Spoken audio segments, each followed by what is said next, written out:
Morning champion, this is Professor Austin from Government College Technology. I am having my technical champion Rahul along with me. இன்னைக்கு என்னன்னா டிஎன்பிசியில் கேட்கப்பட்ட கொஸ்டின்ஸ்லாம் பார்த்துட்டு இருக்கோம். ஃபர்ஸ்ட் கேள்வி என்ன கேட்டிருக்காங்க? ஃபர்ஸ்ட் கேள்வி வந்து the centerless grinding the regulating wheel is inclined at an angle of. So centreless கிரைண்டிங்கில் வந்து ரெண்டு இருக்கும், ரெகுலேட்டிங் வீல் கிரைண்டிங் வீல் ரெண்டு இருக்கும். இந்த ரெகுலேட்டிங் வீல் வந்து கொஞ்சம் சாச்சா மாதிரி வச்சிருப்பாங்க சம் ஆங்கிளில், ஏன்னா அப்போ தான் வந்து ஆட்டோமேட்டிக் ஃபீட் நடக்கும். சாச்சா மாதிரி வைக்கலாம் ஃபீட் நடக்காது. ஸோ எவ்வளோ டிகிரியில் சாட்சி வைப்பாங்க அப்படின்னு தான் கேள்வி. ஆப்ஷன் என்ன கொடுத்துருக்காங்க? ஆப்ஷன் ஏ வந்து 1 to 8 degree, option B 9 to 15 degree, option C 15 to 18 degree and option D 12 to 24 degree.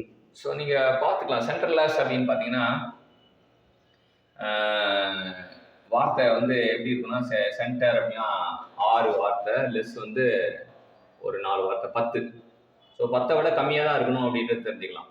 சென்ட்ரலெஸ் அப்படின்ற வார்த்தையிலேருந்து 10 விட கம்மியாக தான் இருக்கும் அப்படின்னு தெரிஞ்சுக்கலாம். ஸோ 10 விட கம்மியாக அப்படின்னு பார்த்தீங்கன்னா 10 விட கம்மியாக வந்து 9 சொல்லலாம், 8 சொல்லலாம். ஸோ ரெண்டு ஆப்ஷன் ஏ பி அப்படின்னு பார்க்கும்போது option A is right answer. 1 to 8 degree அப்படின்றது தான் தெரியணும். நம்ம 8 போட்டால் நமக்கு என்ன கிடைக்கும்?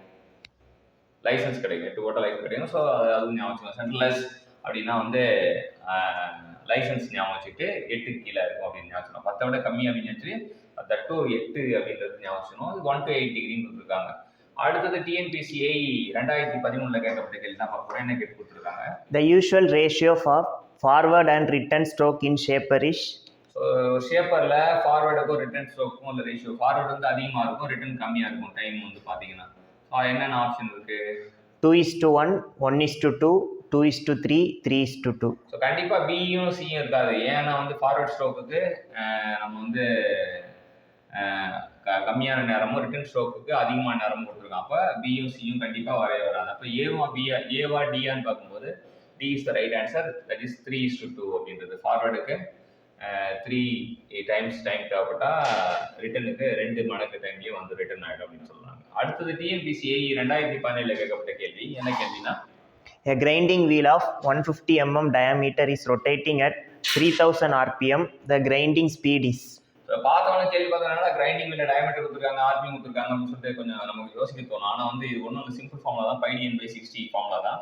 ஸோ மீட்டர் per செகண்டில் கொடுக்கறதுனால வந்து 1000 வகுக்கிறோம். அதுக்கு தான் 7.5 மீட்டர் per செகண்ட் அப்படின்னு தெரிஞ்சுக்கலாம். ஸோ இது வந்து இந்த ஃபார்முலா வந்து ரொம்ப ரொம்ப பிரசித்தி பெற்ற ஃபார்முலா. எல்லா எக்ஸாம்லேயும் வந்து கேட்கக்கூடிய ஃபார்முலான்ற தெரிஞ்சுக்கலாம்.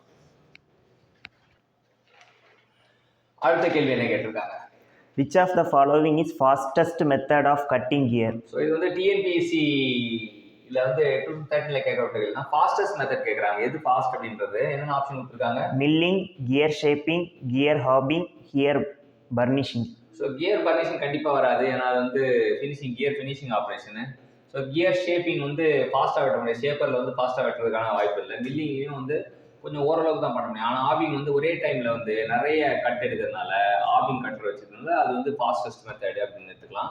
அது மட்டும் இல்லாமல் அக்யூரசி மெத்தடும், அக்யூரேட்டான மெத்தடும் இதுதான், மாஸ் ப்ரொடக்ஷன் யூஸ் பண்ணுற மெத்தடும் இதான்ன்றது இங்கே ஞாபகப்படுத்திக்கலாம்.